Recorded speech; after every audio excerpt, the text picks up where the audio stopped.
Inside the Birds is back. What's going on, everyone? Geoff, Mosher, and Adam Caplan, and we are going to answer a very important question about the Philadelphia Eagles. Well, we will attempt to answer an important question. The true answer won't come until the end of the game after the Eagles have played the Chargers on Sunday. But the big question, Adam, is have the Eagles turned a corner? You never want to make too much about one win. And it's really not about the win against the Lions. It's what they did to accomplish that win, running the ball, playing more aggressively on defense. So this thought came up to me. I was talking to Quentin Michael about it a little bit. If the Eagles lose the game against the Chargers, but they lose it in a fashion where they were competitive, they moved the ball fairly well, they did some decent things on defense, they were aggressive, maybe it didn't work, maybe they blitz, but it gets beat. But you see that development. Could you be happy? I know there's no such thing as a moral victory, but could the fans, could the public be happier about losing a close game to the Chargers than they felt after the Tampa Bay game or after the Chiefs game or after the Raiders debacle? Do you think that's possible? I would say this. If they come out mixing the run in, obviously they're going to pass more typically. Though I know we'll get into the Charger stats. The Charger stats could be a little bit misleading what they give up against the run, but nevertheless, if they come out mixing in the run, we all watch and we like their game plan. They're moving the ball. Hurts plays well. They protect him well. They don't play their safeties in Camden again because this game's in Linc, so we were hoping that they're not going to play him off the. I guess that would be what, Ben Franklin. Well, you could take the Ben or the Walt, depending on whether you're going through Northern Camden or Gloucester City. But yeah, 676, right? So if he because they present, as we'll get into this in a couple of minutes, some unique challenges. Mm-hmm. Certainly, that the Lions couldn't on offense because the Lions don't have the Chargers personnel on offense. But if they play a more aggressive defense, that just don't play their safety so far back and give everything over the middle. If they play a smarter game, if the coaches do a good job, I could personally accept that if they're competitive, don't win, because we knew going into the season they weren't going to be very good. Right. Something we continue to hear from other teams is when I ask, hey, you evaluate Philly's roster for me, if you don't mind, and you're watching the tape, what do you think? We're getting a lot of bottom half of the league, sometimes bottom 10, depending on who I speak with. But they see some talent on this roster that sometimes is not being used well enough. And that's because these coaches are new to these players, and it does take time. That's something I'm trying to understand a little bit more as I talk to more people. Right, definitely. And so it's kind of a crossroads game. I think even if you win, I think you start to feel better about the coaching staff's adjustments and what they've done. If they lose a tight game, like you mentioned, but you still see some of the adjustments, the running, the aggressive defense pay off a little bit more, then maybe you'll feel pretty, you'll look at the upcoming games, the ones against the Broncos and the Saints in Washington and the Giants and the Jets, and you'll probably see a light to winning some of those games. But if they lose this game, I think it might and look very poor on both sides of the ball. It might represent kind of a step back, or that the Lions game was more like the Falcons game, where it's kind of an anomaly and they're not really ready to hang with anybody that has a decent quarterback. So there's a lot to be learned from this game, and it comes sort of smack dab in the middle of the year. So a good turning point type game. We, of course, will go through this game more comprehensively than even this podcast on Sunday. It'll start at 10 a.m. It'll end at noon. It'll be the pregame show with myself, with Adam, with Greg Cosell, and, of course, Jason Avant. And we will break down every part of this game, as we always do, for 2 hours. Make sure you're checking out InsideTheBirds.com. Be a free subscriber. Get it to your reader. We've had great content from Adam, myself, and Andrew DeCecco. And then we'll continue to have great stuff updated from the game. And make sure you check out the latest Q&A show. Those guys were awesome, Adam, and I liked it. Last week was great. I got to tell you, last week, I think anyone who does an Eagles podcast, you came out of that, I almost said Oakland, Las Vegas game. Still weird to me. So what the hell? Like what? I was furious because we get paid to do this technically. I guess we earn $1 off this thing. No, I'm just kidding. No, we spent a lot of time, and we appreciate everybody who's watching, their investment in our show, and we like to reward them with something positive once in a while. Not that we're cheering, but can we feel a bit better about watching this team? And then as you said earlier here, they smoked Detroit, and Jason and Q. Look, they're along with us. They see what we're seeing, and then they have a show where they can go, okay, there's something positive to speak about, and they're seeing some things that are interesting. Yeah, I thought Jason did a really good job, especially of summarizing what TJ Edwards meant to the defense against the Lions and what he could mean for the defense going forward to be able to. He just, again, and people know this about TJ already, but it's worth repeating that he's not going to knock your socks off with combine type style, measurables or anything like that. That's why he's an undrafted free agent. He doesn't run very fast. He's not the gifted athlete, but he has a much more advanced instinct for the running game, downhill game, screen game, all the things that were killing the Eagles. And you saw that against the Lions. He can read and diagnose and make a play as good as any linebacker on the Eagles. Best game. That was his best. That was his not best only might have been his best game as an Eagle. Yeah, he played really well. Right. And then, of course, there's that marriage between once you can stop the run and be better on first and second, you can create unmanageable down and distances for the offense and then let your defensive line capitalize on that and kind of tee off on the quarterback. And you really saw that against the Lions. And it'll be fascinating to see, and we'll talk about the game in a minute, just if they're able to even have any kind of similarity of success against the Chargers and be able to do that too. I have a hunch just on one move alone, just having TJ out there on first down and against the run, it will better position themselves to make plays. But we'll see. Obviously, it's on tape now, so the Chargers will see that, and we know TJ's coverage isn't as good as his downhill style of linebacking, so there will be some counter adjustments to that as well, and we'll get into that. But make sure you're checking out Q&A Thursday, 6 a.m. Really good stuff as always. As we tell you all the time, if you want to get an advantage over your sportsbook, you got to download BetQL. It's the only app you'll need to make smart bets. They've got a best bet computer model, scans over 350,000 unique bets a year, and it gives you the best bet recommendation for every game across every sport and gives you the reason why you should make the bet. Everything from spreads to over-unders and player prop bets are part of that model. And if you don't want to use the model, BetQL's got all the necessary tools for your betting research needs, from sharp data, line movement, team summaries, lineup and injury breaking news, even a leaderboards to track your success. So go to the App Store or Google Play Store now to download BetQL.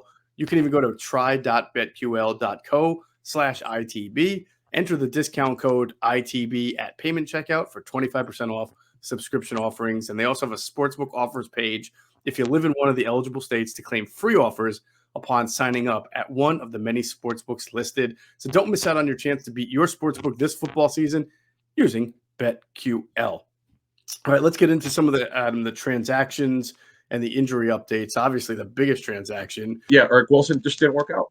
No, it didn't work out. Too bad, because to be honest with you, he seemed like a really good dude, really smart dude, fun to talk to, and it just didn't work out. I do believe that he wasn't this. I'm not trying to make a defense for him, because he really came here with a reputation of not being a great run defender, but being good in coverage, and he was not good in coverage. So even the part he was supposed to be good at, I don't think he excelled particularly at. But I will say, as we always talk about with coaches, got to put the players in position to succeed. You knew you were going to play a lot of two-shell defenses, right?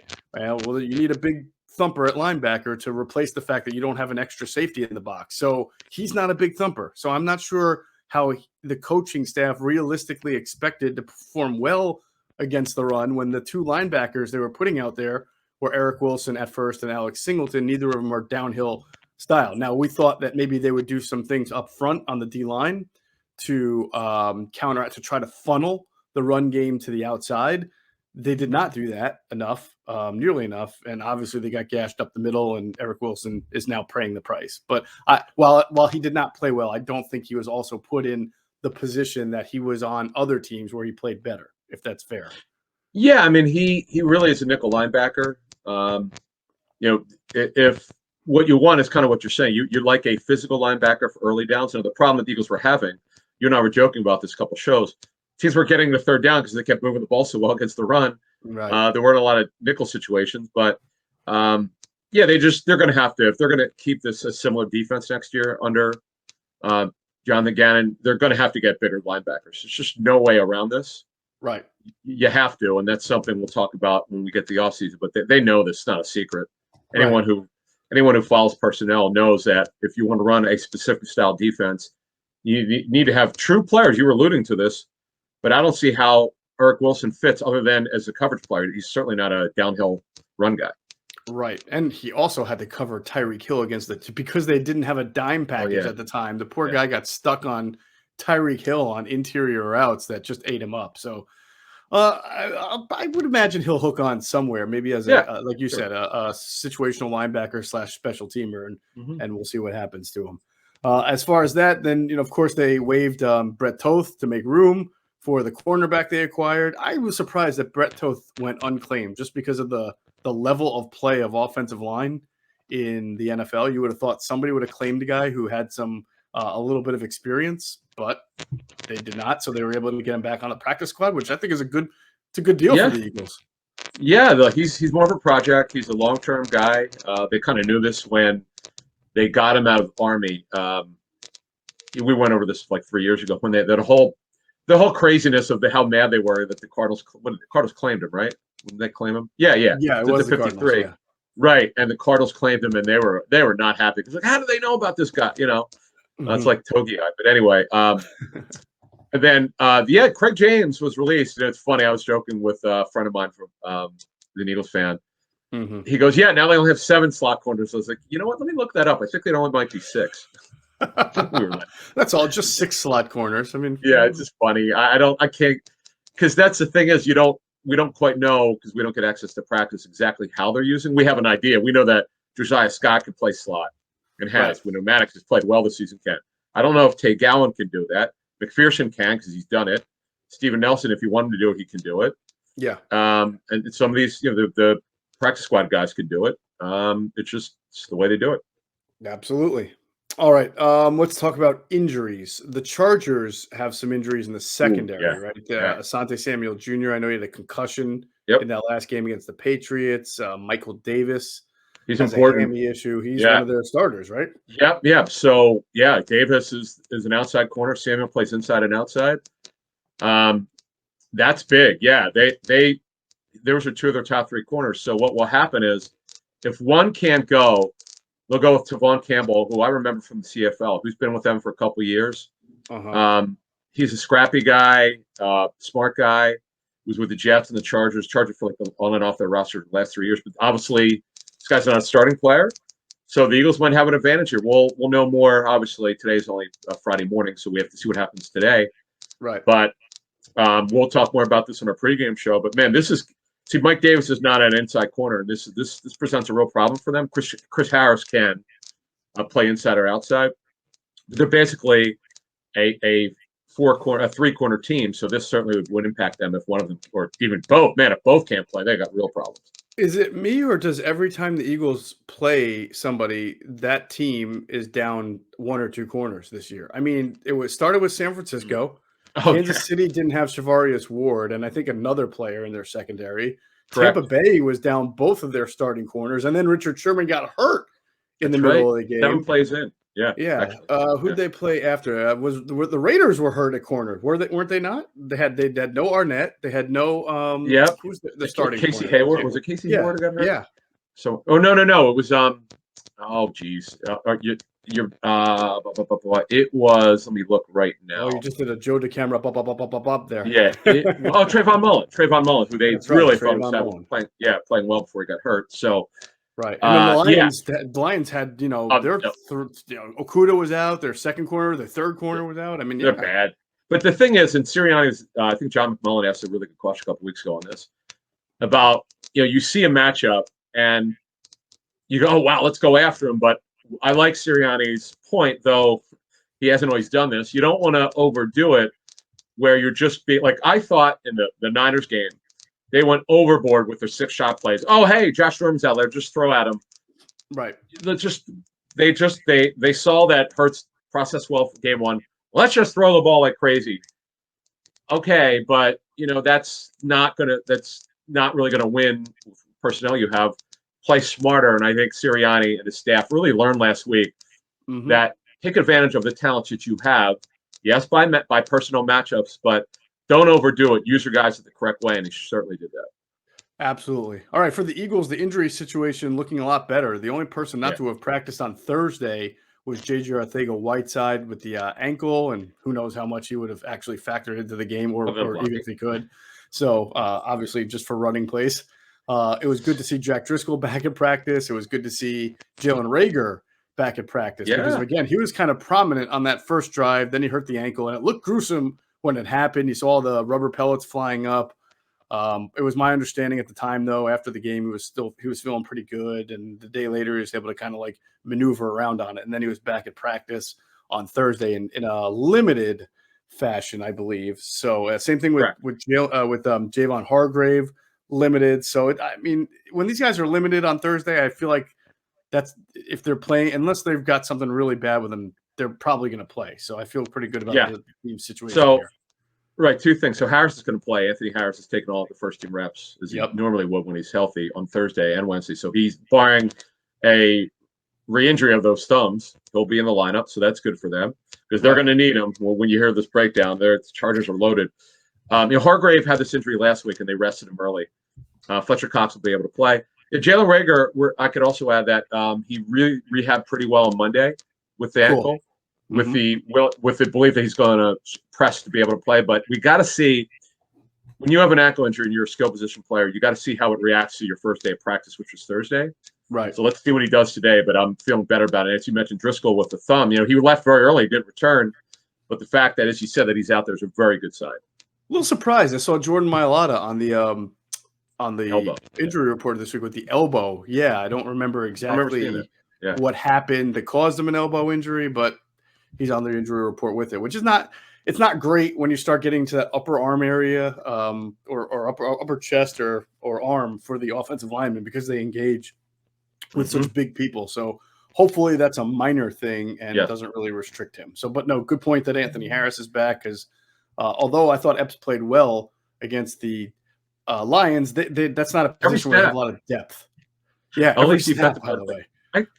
That was crazy considering Harris didn't play. They didn't have a lot of depth at safety, and he played even when it was a blowout. I was stunned by that. I was like, why would you do that? Maybe Gannon wasn't aware of this. You would think he would be. Someone, hey, let him know, hey, man, he's been every snap here. We don't have anyone else. We might want to pull him out of the lineup. One safety who's come back from being out for most of the season. So anyway, those are the injuries. All right, let's get into this game. First, the NBA is back, and at DraftKings Sportsbook, an authorized sports betting partner of the NBA, the key to victory is a strong starting five. New customers can bet just $5 on any NBA team to win its game. If the team wins, you win $200 in free bets.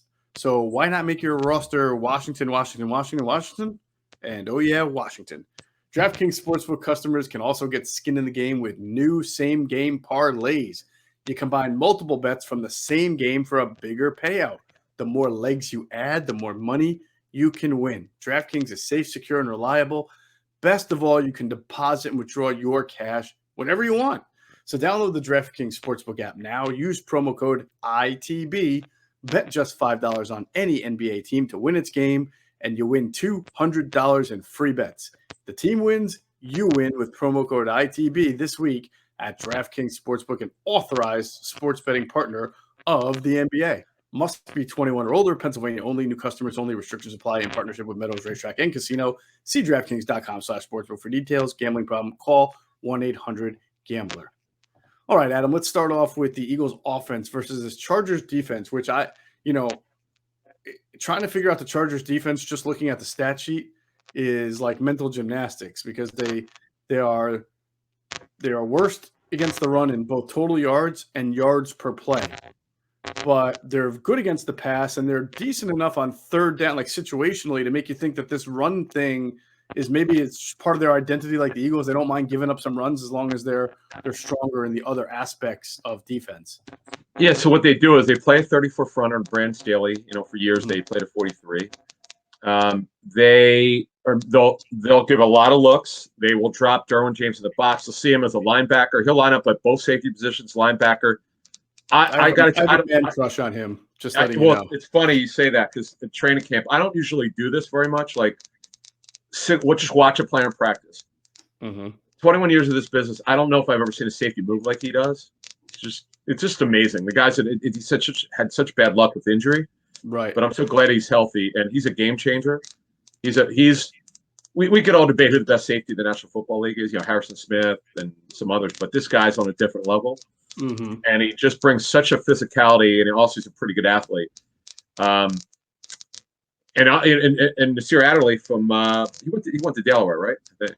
Yes, he was a Dell. He's I believe the nephew of Herb Adderley. Yes, yep. From Packers. Right. So he's improving. He had some injuries earlier in his career. He's playing really well. And we talked earlier about their corner situation. They're basically their nickel team. And then Kaiser White, it's really funny. This team, we'll get to their offense later. They have giant receivers. Every year they have giant receivers, going back to A.J. Smith, their former general manager. But they're typically undersized at the inside linebacker spots. Usually, Kenneth Murray's on IR, so that's a problem. But who's a bigger guy. But Kaiser White's smaller in terms of weight. And he's good, man. He can move. Look, who was the guy the Eagles brought in? The guy retired on him. What was that guy? What Brown? Position? The linebacker. Brown, was it his name? Jatavius Brown, yes. Yeah, that was the guy. He was an undersized guy who could run. This is just the way they do it. Kaiser White's like 220-ish. Wow. Okay. That's pretty. That's a he came out at 220, so yeah, he's somewhere in that range. So you would think that the Eagles' plan of attack would be similar in that let's run the ball on a team that gives up a lot of running yards. But I'm now that it's on tape, you kind of wonder what the Chargers are going to be thinking going into the game. Maybe putting an extra man on line of scrimmage. They already play a 34 front, right? So they already got a stand-up guy or two out there. So they may bring both on the line. I'm just wondering, Brandon Staley gets a lot of credit for being a very, very smart head coach. His team has struggled a little bit lately, though. I've been giving up points. Yes. Oh, gosh. Going back to that Browns game, high-scoring game of the year. Yeah. Oh, God, that's right. I remember that. That was they had a couple guys out. So Jerry Tillery, a former first-round pick, who's very gifted but inconsistent. Linval Joseph might be the NFL's biggest D tackle. He's a huge dude. He is a monster. And they got Justin Jones back, who's one of the run-stopping D tackles. He had been out for most of the season. He's back. So their belief is the run defense will be better. They don't play a heavy box. So that's why, as you're saying, they don't give up the big play, but they give up a lot of run yards. And that's always been a thing in the NFL. We've talked about this several times. Teams are happy to give up rushing yards. They don't want to give up the big play downfield. And if they're, we don't know yet, again, on the corner injury situation as we speak here Friday morning, but if they don't have those guys, you asked to start the show, what will be different, or did we learn anything? And I said in the last show, should we trust these coaches? I'm fine with it if these guys are out. If you want to throw more, but don't just ignore their run game, because they ran it so well. I understand it was the Lions, but who cares? Right. They ran the ball well. You got to feel really good about this rotation they could potentially have, and don't forget Gainwell. Also, don't forget about him in this game. Yeah, I mean, I have no issue if their primary ball carriers are Boston Scott and Howard, and Gainwell comes in as that changeup. But I agree. I want to see because we didn't even get to see it last week, and it's not a knock. It's just that's how successful the running game was. You stick with it, right? I want to see that kind of sequencing that we talk about, where you come out and not just in the first drive, but even beyond that, where you're running specific plays to A, be successful now, and B, set up other plays for the next time around. So they run they have been for the last 2 weeks doing more under center running, which is great. I would like to see an evolution now of under center play action passing. All right, you're under center. It looks like you're going to run. You've already ran the ball 2 or 3 times on a drive. Now is a perfect time. And usually when you do that, you're only really running a 2-man route because you got 2 tight ends on the line of scrimmage, right? But it looks like you're going to run. You fake the handoff.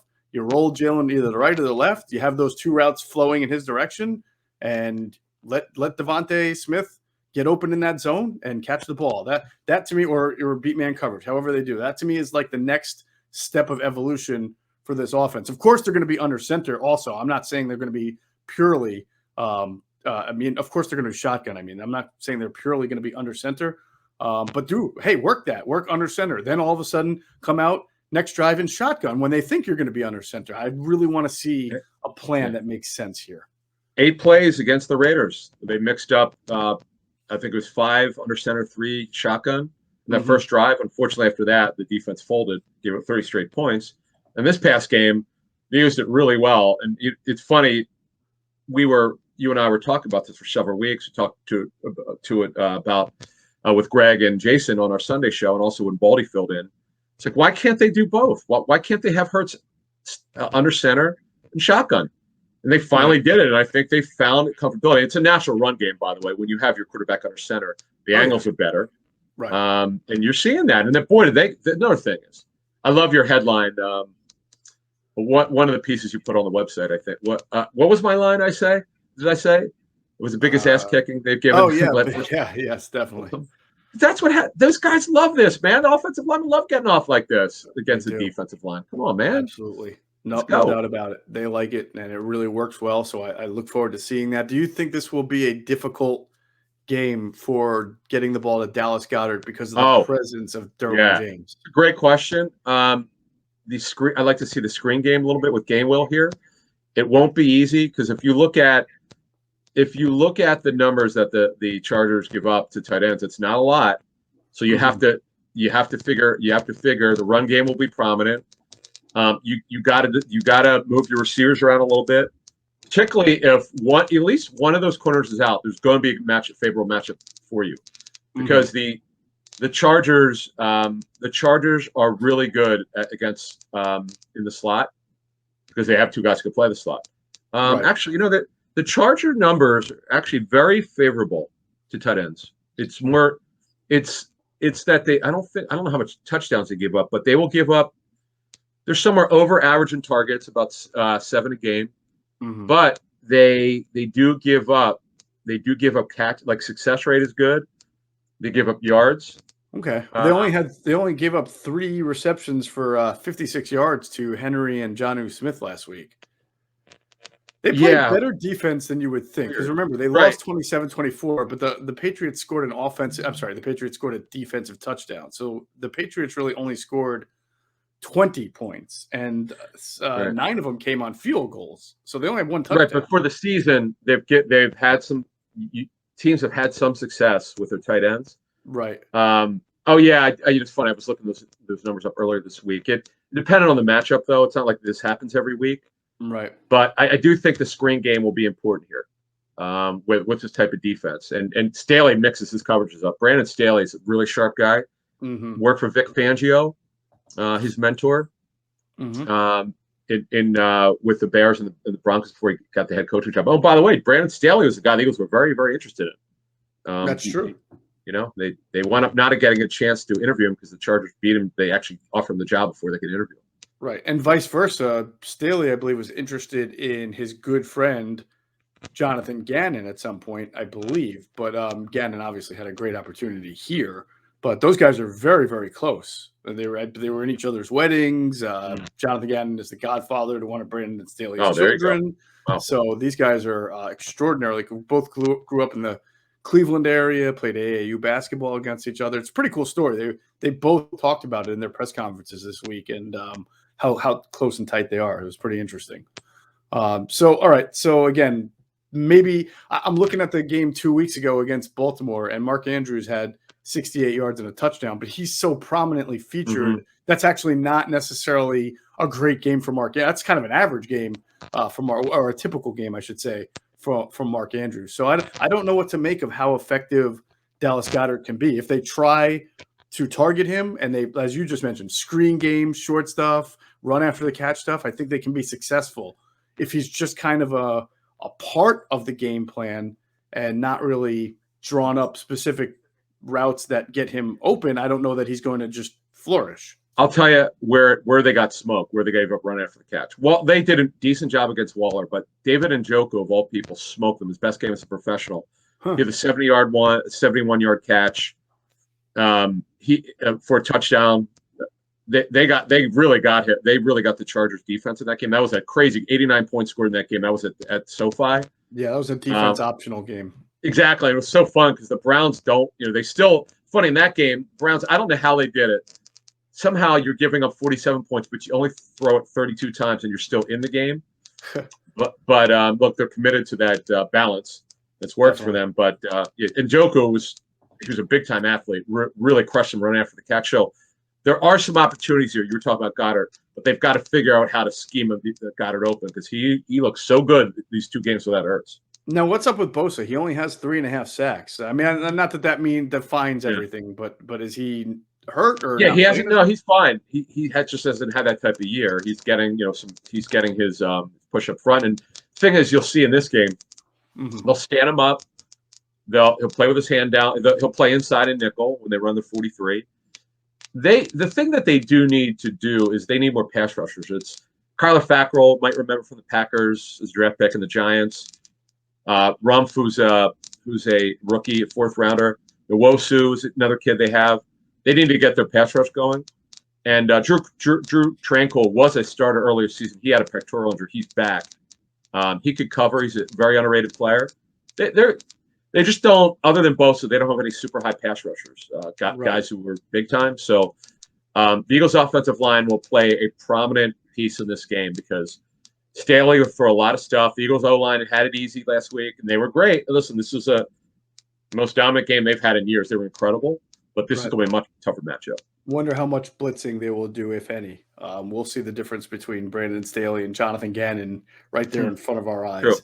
True. All right, let's move on to the Eagles defense versus the Chargers offense. First, we're going to remind everybody to check out our friends at PHLSportsNation.com, enhancing the fan experience with their coverage of all Philadelphia sports. They are for the fan, by the fan. That's their motto. So make sure you check them out. You can find them on Twitter at PHLSportsNation or just go to their website, PHLSportsNation.com. And we'll pause real quick for a word from our other great sponsors, including our friends at Sky Motor Cars. All right, if you happen to stop into Sky Motor Cars out there in Westchester, PA, make sure you tell them Adam and Geoff sent you. You will get a great deal. All right, so the big darling of the NFL this year is Justin Herbert. Now, he's got a hand injury. Yeah, everybody makes a big deal. Remember Tom Brady had a hand injury? He came in here and threw the ball all over the place, right? Yeah. So I know he was limited for a little bit, though. Yeah, he'll be good. The thing, though, man, and it's happened in both games. The Patriots got Herbert, man. He didn't read the defense very well. Patriots played a lot of zone, late movement, disguise. He struggled a little bit. The thing that you're seeing him do now is Eckler has become more of a check down guy for him because when he's not sure, he just checks the ball down. And Eckler's obviously a great screen back, and he had 10 targets in this last game. Yep. They're not the air yards aren't great. They're not getting the ball downfield as much as they were earlier in the season.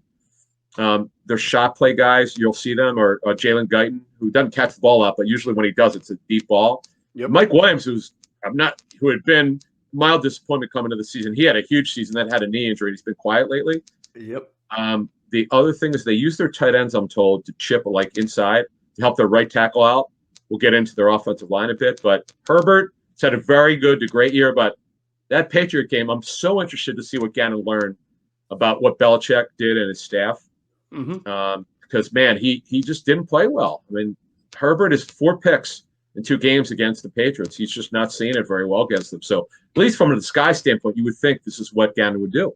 Yeah, no doubt about it. I wonder if Gannon – see, I'm trying to think about this from a strategical standpoint. We'll ask this to Jason Avant and Greg Cosell on Sunday. If I were concerned about a counter adjustment made by the Chargers based on what they saw the Eagles do against the Lions, I would be concerned about having TJ Edwards out there now trying to match up against a guy like Austin Eckler, even though TJ is good in the screen game, but just in general, wheel routes or just over the middle. I mean, the Eagles don't play a lot of man, so you don't have to worry about TJ on Eckler in a wheel situation. But you can throw the ball to him over the middle of the field, play action pass, things like that. The Raiders did a good job of that with Drake. And if I see TJ Edwards out there, I'm tempted to be in a run-looking formation, play action, and try to throw and expose that matchup. So I wonder if Gannon will already anticipate that and maybe have his nickel defense look more like Alex Singleton and Davion Taylor. to give themselves a little bit more, because you really don't have to worry about a downhill style running game from Eckler or the Chargers. They don't have a big back. They don't have a Josh Jacobs. They don't have a real Eckler is a small guy. Yeah, I know he can run between the tackles, but I don't know if they fear him like you would fear some of the guys Fournette and good point. The bigger guys that have run down their throats this year. Because what they do is they have a committee behind them of Justin Jackson, Josh Kelly, Larry Roundtree is a 6th rounder. They're all power backs, and they haven't got much out of these guys. But Staley had that famous quote like 2 or 3 weeks ago about how you still have to be physical. A lot of people liked it. He believes it. Look, he believes that you still have to run the football. That's fine. And Eckler's only going to run the ball 11 or 12 times. Mm-hmm. So it's the personnel matchups are fascinating. I cannot wait to see what Gannon does. Right. Because, I mentioned earlier, the previous show, I don't know if I trust the staff yet to understand what wins and how you win. And it's all about personnel matchups. This is where Davion Taylor, had this been her 3rd, 4th year, you'd say, you know what? I'm going to match you up. I'm going to have you spy anytime Eckler comes out of the backfield. I want you to cover him. Right. But I don't know if he's mature enough yet to do it. I know he's getting better. And, the big move was to have Eric Wilson inactive and have him to be a full-time linebacker now. They only play 2 anyway. Right. I don't know if he's ready for that. That's a big step up for him to be assigned to spy Eckler. Yeah, yeah. So I look at this offensive line for the Chargers, and I think maybe there's an opportunity again. There is. If the Eagles are good on 1st and 2nd down, for maybe guys like Ryan Kerrigan, the guys who line up over right tackle, Storm Norton. Yes, he is if you watch Storm Norton's a great name, by the way. It's like a superhero name. So here's his background. I follow his career pretty closely. So he got signed to an XFL team. He had been with the Vikings practice squad. I remember talking to someone in their front office at a training camp. I said, "Give me someone who's having a great training camp, or a good training camp." He goes, "See that kid with the man bun?" I'm like, "Who are you talking about?" He goes, "No, that guy's 74." I'm like, "Oh, Storm Norton." He goes, "Yeah, he's been a great surprise for us." Now they didn't think he'd have to start, but Brian Bulaga got hurt in week 1. Bulaga was coming back from his ACL. Then I think he had a groin injury and had to have surgery. They think he'll return before the end of the season. So Josh Sweat, who lines up on the left side, this is where he could eat, so to speak. And Michael Schofield, who's sort of a journeyman guard right tackle, who now is starting for Uday Abushi, who tore his ACL. He's out for the season. So yeah, you're right. Yeah, gosh, he's Schofield. Wow, he is 30 now. I didn't know that. He was a draftee of the Broncos. He's been on and off the Chargers roster over 3 or 4 years with Carolina and Baltimore, but he's back. So you're right. That's a great area where they could really have a winner there. Whether you blitz, you overload that side, or you just win 101. They better win. That's a great point, man. This is their advantage here, and I'm interested to see if you could play that 4-eye technique, but you still got to get these guys to have the ability to rush the passer, because when you play the 4-eye, as someone in personnel from a team told me this week, when you're lined up that way, it's very hard to rush the passer. It means you got to stop what you're doing and turn your body and go outside. It's not going to work in 3 seconds. Right. I don't think Jonathan Gannon's going to blitz much. That's just my prediction. I don't know, but I just guys. The way he probably, I think he's going to try to see if his front 4 can get home first. I don't think he wants to leave. It's not that I think Slay versus Allen, if that is a matchup at times, could be difficult, because sometimes Slay doesn't do well with the bigger physical guys, like last year with Metcalf and with Devontae Adams. And Nelson then would be matched up against Mike Williams, and that's okay because Williams isn't a speed guy, but there's still a height and athleticism. Oh, he could get it though. There. Right. That's what I'm saying. Yeah, I don't know that he wants to leave these guys in one-on-one situations, because both of these guys are good at just making contested catches, even if the coverage is there. Well, here's the question. So we know Keenan Allen mostly will line up on the slot. Not always, but mostly. Right? And then when they go 3 wide, he's definitely inside. Guyton's on the outside with Mike Williams. And our guy, Josh Palmer, scored his first touchdown last week. Right. Who's their 4th receiver, who's 6'1". All their receivers are minimum 6'1", if not bigger. Williams is 6'4", Allen 6'2", Guyton 6'1", Palmer between 6'1" and 6'2". That worries me, because and also wait till you see my man Donald Parham Jr., 6'8". Yeah. He's 89. I'm telling you, every time I watch the red zone drill he scored, you can't cover this guy when you get inside the 5-yard line. He's too tall. It's like a basketball player. So, and Jared Cook, But the one thing they're doing is the reason why their tight ends don't catch the ball very much is they're in to help out Norton in that right side. Right. So that will be interesting to see how the Eagles counteract that because they see it on tape. They know that these guys are chipping inside to help out the right side. So I wonder what Gannon will do there. Yeah. Do you think he'll blitz a lot? No, because that's not what he does. To me though, Belichick gave you the game plan with his coaches. Disguise, late movement. Mm-hmm. You know, it's interesting about Justin Herbert. He came in the league to a guy who was a see it and throw it guy, like Dak Prescott. Like wait, then throw it. Dak now throws with more anticipation. Herbert throws with a lot of anticipation. Remember Cosell? I asked him that about a month or so ago. He said no, he's getting the ball out on time, earlier after the snap. And that's how you defeat a defense, when you anticipate and you make your guy go get it. He's really good at it. Mm-hmm.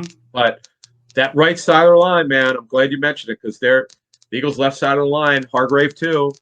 These guys should be able to push the pocket and make him get rid of it faster. All right, let's do our predictions here as we wrap this up. You got it. First, I'll let you know from DraftKings what the line is because the line's been moving all week. It's been very interesting. So now I would have said Chargers 2. That would be my guess. I haven't. Yeah, the Chargers are favored by 2. It was at one point it was 3.5, then it was 1, then it was 2. Now it's 2. So the Chargers are road favorites. What's going to happen?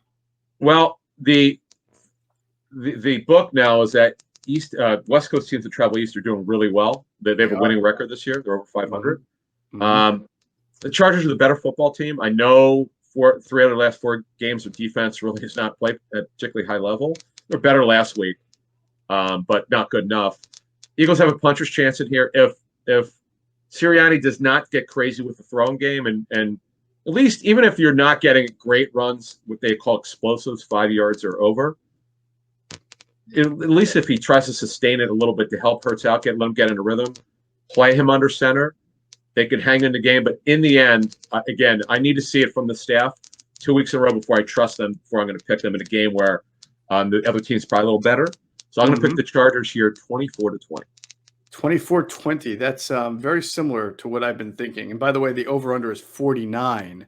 So you would go the under. I was thinking that is very close. I think the Chargers are the better team. I think they're going to win. I think it's going to be low scoring. I think Austin Eckler is going to catch about 15 passes. I think he's going to touch the ball a whole lot.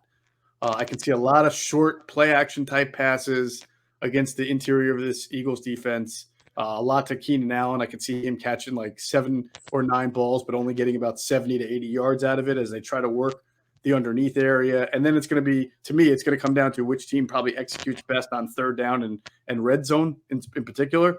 And I think that's where the Chargers will have the advantage. So I think that I'm going to predict the Chargers to win 24-23. That's what I think. Oh, okay. 1 point game. You know, when you look at the and God, I just want to say one thing. If you look at Kelsey crushed them, crushed the Chargers defense. You mentioned Mark Andrews. They've had 4 or 5 games where they did not cover the tight end well. So at least there's a blueprint. They've had games where they could look at the tape and say, okay, let's take advantage of what these teams did. Seam, crossers too. Goddard is so tough to cover because he's so damn big and athletic. Mm-hmm. This guy to me sets up their pass game. They've learned it since Ertz is gone. They've waited all season to do this. Keep going to this guy. Feed this guy. There you have it. All right, we'll see what happens. And, of course, again, we'll preview it all even more so on Sunday with Greg Cosell and Jason Avant. Will be a great time, 10 a.m. till noon. Make sure you're watching on the Inside the Birds YouTube and social media platforms. That's going to do it for this episode of Inside the Birds, the leading podcast in Eagles Intel. Big thanks to our producer, Hunter Brody. You can check out his work on YouTube. His channel is called Sports Talk with Broads. And check out his website, broadsmedia.com. And as always, we thank you for flying with us inside the bird.